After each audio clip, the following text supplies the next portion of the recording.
अस्सलामुअलैकुम, welcome to my YouTube channel. उम्मीद है कि आप लोग सब खैरियत से होंगे।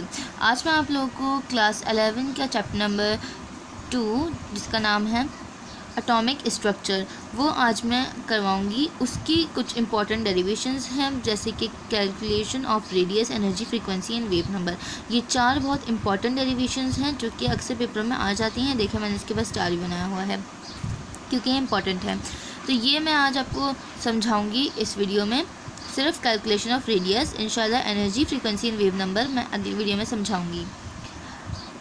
वो देखने के लिए आपको अगर हमारी वीडियो पसंद आया तो लाइक कीजिए, चैनल को सब्सक्राइब कीजिए, अगर समझ में आए तो कमेंट कीजिए और बेल बटन को भी प्रेस कर दीजिए। तो चलिए वीडियो को जल्दी से शुरू कर लेते हैं और समझ लेते हैं क्या कैलकुलेट करना है हमें इधर। Calculation of radius. आपको पता है डेरिवेशन शुरू करने से पहले स्टेटमेंट तो लाजमी होती है, तो सबसे पहले स्टेटमेंट दे देनी है। मैंने बुक की लिखी है क्योंकि बुक की बहुत आसान स्टेटमेंट थी और ये याद भी हो सकती है इजीली, तो इस वजह से मैंने यही लिख दी है। क्योंकि मैं बुक का ही एज इट इज़ समझाऊंगी आपको यहाँ पर, क्योंकि बुक से ही चीज़ें बनती हैं, तो इस वजह से मैं हर एक चीज़ बुक की ही लिखूँगी, लेकिन खोल के आपको समझा दूंगी। ठीक है, क्या बोले स्टेटमेंट में कि let e and m are the charge and the mass of electron. E और एन जो है, एम जो है वो चार्ज, यानी कि ई जो है वो चार्ज है और एम जो है वो मास है इलेक्ट्रॉन का। Z e is the charge on nucleus. Z e जो है वो न्यूक्लियस का चार्ज है। And r is the radius in which electron is moving with a velocity v. R जो है वो रेडियस है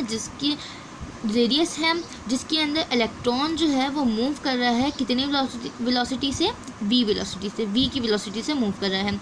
अकॉर्डिंग टू कूलम्स लॉ, अब कूलम्स लॉ के according the electrostatic force between the nucleus and electron is written as. जो electrostatic force होगी nucleus और electron के दरमियान वो कैसे लिखी जाएगी, ऐसे। एफ बराबर है k Z e plus e minus upon r square, ऐसे लिखी जाएगी। अब आप बोल रहे हैं यहाँ पे कि वेयर के इज़ प्रोपोर्शनली कांस्टेंट। के जो है वो प्रोपोर्शनली कांस्टेंट है, जो के है प्रोपोर्शनली कांस्टेंट है और इसकी वैल्यू जो है वो है 1/4 पाई ई नॉट। अब ये वैल्यू जो है वो पुट होगी इस इक्वेशन के अंदर, ठीक है। तो ये वैल्यू का हमने ऐसे पुट किया है, मैंने समझाने के लिए पुट किया है कि एफ बराबर है कितनी वैल्यू थी आपके पास, 1/4 पाई ई नॉट। पहले के है यहाँ पे, पहले के की वैल्यू आपने लिख दी यहाँ पे 1/4 पाई ई नॉट, ठीक है। उसके बाद जेड ई एक प्लस में एक माइनस में है, दोनों को करेंगे हम मल्टीप्लाई तो जेड ई का होल स्क्वायर हो जाएगा, ठीक है, अपॉन आर स्क्वायर। ये आपके पास आ गया। तो के की वैल्यू ये आ गई, जेड ई की ये आ गई। मैंने बीच में ब्रैकेट बना दिया ताकि पता चले कि दोनों मल्टीप्लाई हो रहे हैं। अब जब दोनों मल्टीप्लाई होंगे एक दूसरे से तो 1 जब जेड ई से, देखिए 1 जेड ई से जब मल्टीप्लाई होगा आपके पास तो क्या हो जाएगा, जेड ई का स्क्वायर ही हो जाएगा। Upon 4 pi e not r से मल्टीप्लाई हुआ तो ये हो गया 4 pi e not r square. तो ये ऐसे हो गया, बना आपके पास एफ बराबर है Z e square upon 4 pi e not r square. ये आपके पास बन गया, ठीक है। लेकिन एकदम से क्या हुआ suddenly, but at the same time the centrifugal force on electron will be. Centrifugal force जो है वो लग गई इलेक्ट्रॉन के ऊपर, जो कि होती है m v square over r. Centrifugal force लग गए। अब क्या बोला है नीचे, as for electron remains in the orbit. अब जितनी देर इलेक्ट्रॉन जो है वो ऑर्बिट के अंदर रहेगा, these two opposite forces are equal. ये एक सेंट्रीफ्यूगल फोर्स और ये जो आपके पास ये वाली फोर्स है एफ वाली फोर्स, ये दोनों जो है एक दूसरे से के इक्वल रहेंगी, सॉरी, ठीक है, एक दूसरे के इक्वल रहेंगी। अब हमने इक्वल है इस वजह से हमने इन दोनों को इज इक्वल्स टू के इधर उधर लिख दिया। M v square over r बराबर है Z e square upon 4 pi e not r square लिख दिया। अब यहाँ पे आर से आर कैंसिल हो रहा था तो कैंसिल कर दिया, बचा एम वी स्क्वायर बराबर है Z e square upon 4 pi e not r square था, एक कैंसिल हो गया, आर बचा। हम किसकी कैलकुलेशन कर रहे हैं यहाँ पे, कैलकुलेशन ऑफ रेडियस कर रहे हैं, तो हमें रेडियस को निकालना पड़ेगा, आर को बाहर निकालना पड़ेगा। आर निकालने के लिए क्या करेंगे हमने वी स्क्वायर को आर की जगह पे भेज दिया और आर को बाहर निकाल दिया। तो ये हो गया आर बराबर है Z e square upon 4 pi e not m v का होल स्क्वायर। हमने इसको नाम दे दिया इक्वेशन नंबर 1 का, क्योंकि हमारे पास रेडियस बाहर आ गया, ठीक है। अकॉर्डिंग टू बॉस लॉ, अब बॉस लॉ के अकॉर्डिंग क्या होता है, अब यहाँ पे हम क्या करेंगे, वी स्क्वायर की वैल्यू निकालेंगे। तो हमने लिखा according to Bohr's law v m v square बराबर है एन एच अपॉन 2 पाई के, ठीक है। यही होता है ना बॉस लॉ, क्या कहता है कि एम वी आर बराबर है एन एच अपॉन 2 पाई के। इसमें से हमने वी बाहर निकाल लिया और एम आर को डिवाइड में भेज दिया नीचे। अब हमें चाहिए थे वी स्क्वायर की वैल्यू लिखेंगे, तो वी की वैल्यू आई है, तो हमने क्या किया, taking square on both sides कर दिया। जब हमने दोनों साइड्स पे स्क्वायर लिया तो जाहिर सी बात है सब जगह स्क्वायर स्क्वायर आ गया, और 2 को जब 2 से मल्टीप्लाई किया तो ये हो गया 4। अब हमने क्या किया, इसको इक्वेशन 2 का नाम दे दिया। हमने कहा putting the value of equation 2 in equation number 1, हमने इक्वेशन 2 की वैल्यू को इक्वेशन नंबर 1 में रखा। कैसे रखा, आई बराबर है, अब रखने का भी एक तरीका है, ये जो वैल्यू आपके पास वी स्क्वायर की आई है इसको आप अपने माइंड के अंदर रेसिप्रोकल कर लें, और रेसिप्रोकल करने के बाद इसको रखें, यानी कि जैसे कि जेड ई स्क्वायर है वो उसके साथ क्या चीज़ जुड़ेगी, उसके साथ जुड़ेगा 4 pi square m square r square, और ये जो 4 pi e not m b का स्क्वायर है उसके साथ एन स्क्वायर एच स्क्वायर जुड़ेगा। देखिए हमने यहाँ पे यही किया है, जेड ई स्क्वायर के साथ 4 pi square m square r square जोड़ा, और 4 पाई ई नॉट एम के साथ जोड़ा हमने n square h square, v square को हटा दिया क्योंकि वी स्क्वायर की वैल्यू हमने निकाल ली। अब उसके बाद क्या होगा, यहाँ पे जो चीज़ें कैंसिलेशन होती है उसको कैंसिल कर दिया, 4 से 4 कैंसिल होता है, पाई से पाई कैंसिल होता है, 2 एम स्क्वायर से 1 एम कैंसिल हो रहा था, तो हमने सबको कैंसिल कर दिया, तो हमारे पास बचा Z square pi m r square upon e not n square h square. ये वाला जो स्टेप किया है वो मैंने एक्स्ट्रा स्टेप किया है, ठीक है, ये आपकी बुक में नहीं होगा मौजूद, ये मौजूद नहीं होगा, ये मैंने आपको समझाने के लिए किया है कि ये चीज़ एज इट इज़ आपकी बची है। लेकिन जब आप ये वैल्यू लिखेंगे बुक में ये वाला स्टेप मौजूद भी नहीं होगा। यहाँ पे मैंने क्या किया है, इसको रेसिप्रोकल कर दिया। जब ये वाला स्टेप लिखेंगे तो आपको रेसिप्रोकल करना है, यानी कि ये चीज़ जो है वो नीचे आ जाएगी और ये वाली चीज़ जो है वो ऊपर चली जाएगी।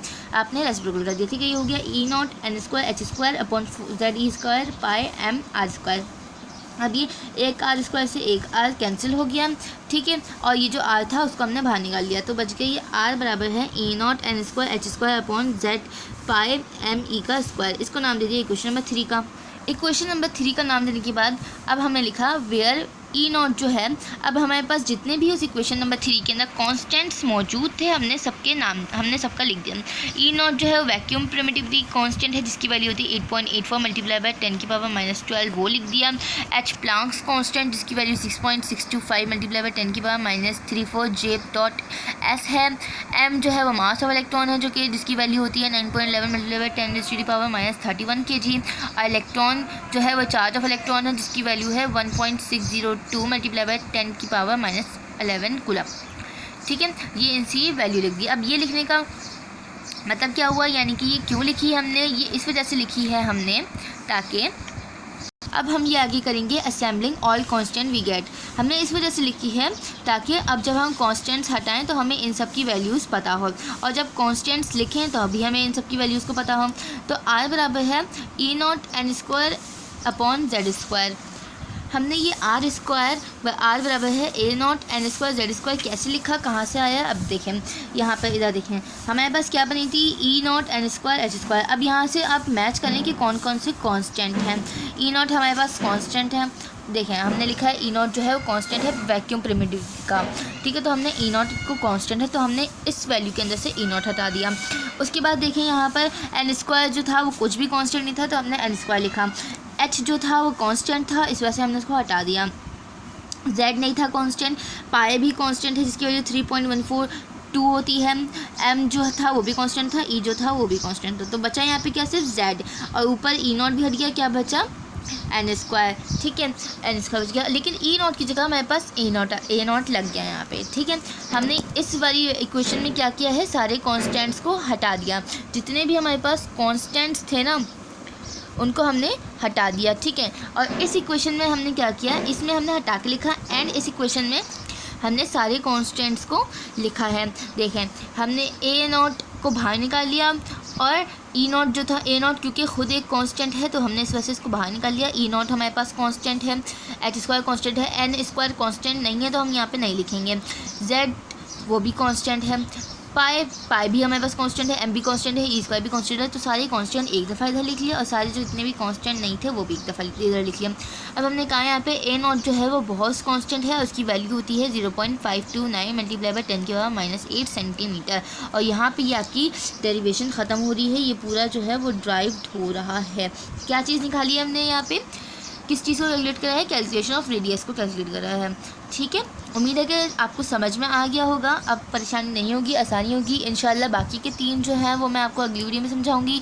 अपना ख्याल रखिएगा, दुआओं में याद रखिएगा। जब तक के लिए अल्लाह हाफ़िज़।